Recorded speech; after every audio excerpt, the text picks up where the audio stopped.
ठीक है, जिसकी कोई लिमिट नहीं हो रेशा, और जिसकी लिमिट है वो रेशाखंड। रेशाखंड उस शब्द में ही उसका मीनिंग है खंड। खंड मतलब इंटरप्ट, रोकना. रोकना.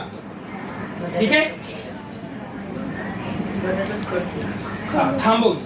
मग आपण याच्या पुढे काय करतो, मग हे जी रेषा आणि रेषाखंड यूज करून आपण पुढे काय करतोय, कोन. ठीक आहे, हे लिहिलं का सगळ्यांनी? ठीक आहे, आता तुझा इतके वेळ काय. ठीक आहे, मग हा कोन पकडू आपण. ठीक आहे, फटाफट हा कोन आहे. हा कोणता कोन आहे? काटकोन. काटकोन का? कैची सारखा आहे. कैंची सारखा आहे का? हा सरळ आहे ना, 90 डिग्री आहे ना, हा 90 अंशाचा आहे ना, 90 अंशाचा आहे ना सरळ, म्हणून हा काटकोन.